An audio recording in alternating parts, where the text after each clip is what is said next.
प्रिय विद्यार्थियों, सुप्रभात।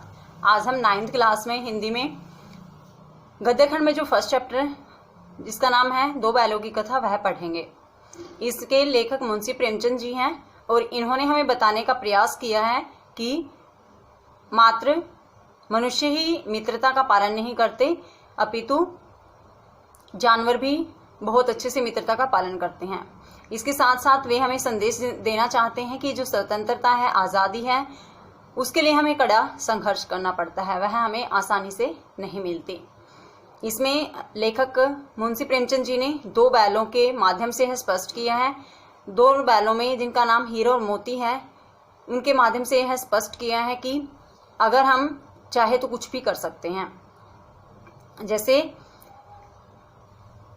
दोनों बैलों का जो मालिक है जिसका नाम है झूरी, वह एक बार अपने बैलों को अपने साले के पास पहुंचा देता है। उसका साला गया उनको ले जाता है तो उसका साला उनके साथ अच्छा व्यवहार नहीं करता है। सूखा भूसा खाने को दिया जाता है और पूरा दिन हल में जोता जाता है।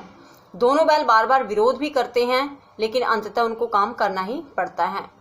एक बार जब गया हीरा की नाक पर मार देता है तो मोती हल जुआ जोत सब कुछ तोड़ ताड़ कर भाग जाता है। उनके घर के मालिक की एक लड़की थी, वह उन्हें हर रोज एक एक रोटी खिला जाती थी। तो एक बार उस लड़की ने देखा कि दोनों बैल रस्सी को चबा रहे हैं तो उसने उन दोनों बैलों को खोल दिया ताकि वो वहां से भाग जाए।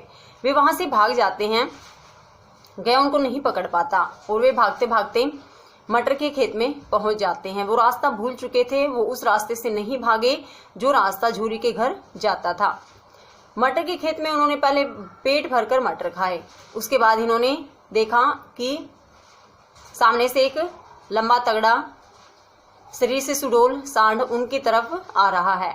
दोनों बैल भागना चाहते थे लेकिन वे जान चुके थे कि अब भागना बहुत मुश्किल है।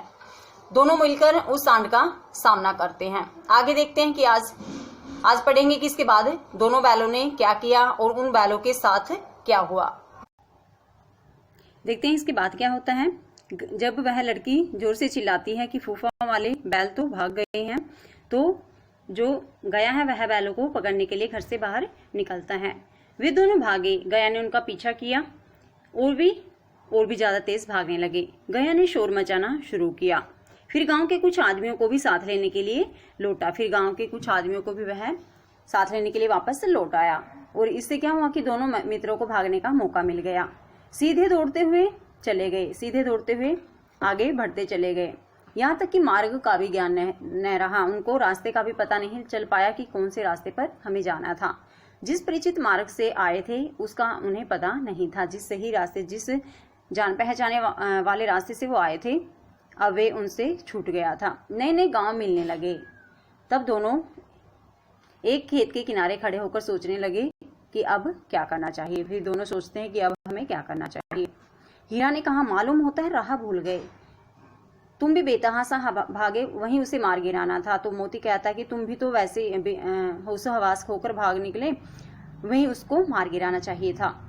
उसे मार गिराते तो दुनिया क्या कहती, वह अपना धर्म छोड़ दे, लेकिन हम अपने धर्म को क्यों छोड़े। तो वह कहता है कि अगर उसने हमारे साथ बुरा व्यवहार किया तो करने दो, लेकिन हमें अपना धर्म नहीं छोड़ना है। दोनों भूख से व्याकुल हो रहे थे। खेत में मटर खड़ी थी, चरने लगे। रह रहकर आहट ले लेते कि कोई आता तो नहीं है। तो वे दोनों मटर के खेत में पहुंच गए और उन्होंने देखा कि वहां बहुत ज्यादा मटर लगी हुई है। साथ साथ में वो ये भी देख लेते कि कहीं कोई आ तो नहीं रहा है। जब पेट भर गया, दोनों ने आजादी का अनुभव किया और मस्त होकर दोनों उछलने कूदने लग जाते हैं। पहले दोनों ने डकार ली, फिर सींग मिलाए और एक दूसरे को ठेलने लगे। ठेलने का अर्थ होता है पीछे की तरफ धकेलने लगे। तो इस तरह से वो लड़ नहीं रहे थे, लेकिन एक दूसरे के साथ, जैसे उनका पेट भर गया था तो एक दूसरे के साथ वो मस्ती कर रहे थे। मोती ने हीरा को कई कदम पीछे हटा दिया, यहाँ तक कि वह खाई में गिर गया। तो मोती ने जैसे हीरा को काफी पीछे तक हटा दिया, हीरा खाई में गिर जाता है। तब उसे भी गुस्सा आया, तो हीरा को भी काफी गुस्सा आता है। संभलकर उठा और फिर मोती से मिल गया। मोती ने देखा खेल में झगड़ा हुआ चाहता है, तो मोती समझ जाता कि ऐसे तो खेल खेल में हमारा झगड़ा ही हो जाएगा। तो किनारे हट गया, तो वह पीछे की तरफ हट जाता है।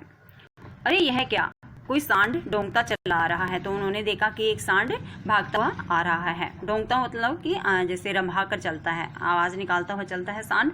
हाँ, सांड ही है। वह सामने आ पहुंचा। दोनों मित्र बंगले झांक रहे थे। बंगले झांकने मतलब, बंगले झांकने का अर्थ है उस सांड से बचने की कोशिश कर रहे थे। सांड पूरा हाथी है, उसे जान से हाथ धोना है। वे जान चुके थे कि जो ये सांड है बहुत ही खतरनाक है, अगर हम इससे भिड़ेंगे तो शायद हमारी जान भी जा सकती है। लेकिन न भिड़ने पर भी जान बचती नजर नहीं आती, लेकिन अगर हम नहीं भिड़ेंगे तो भी शायद ही हमें नहीं छोड़ेगा। इन्हीं की तरफ आ भी रहा है और उन्होंने देखा कि ये सांड हमारी तरफ भागता हुआ आ रहा है। कितनी भयंकर सूरत है। उन्होंने देखा कि जो सांड था काफी भयंकर सूरत का था। मोती ने मुख भाषा में कहा, बुरे फंसे, आज जान बचेगी, कोई उपाय सोचो। तो मोती कहता है कि आज तो हम बुरे फंस गए, लगता है आज तो जान भी नहीं बचेगी, कोई बचने का उपाय सोचो। हीरा ने चिंतित स्वर में कहा, अपने घमंड में भूला हुआ है, आरजू विनती नहीं सुनेगा। तो हीरा कहता है चिंता में कि ये तो अपने घमंड में भूला हुआ आ रहा है, मतलब कि मस्ती में चला हुआ आ रहा है और हमारी विनती भी नहीं सुनेगा, भाग क्यों न चले। तो मोती सजेशन करता है, सलाह देता है कि क्यों ना हम यहाँ से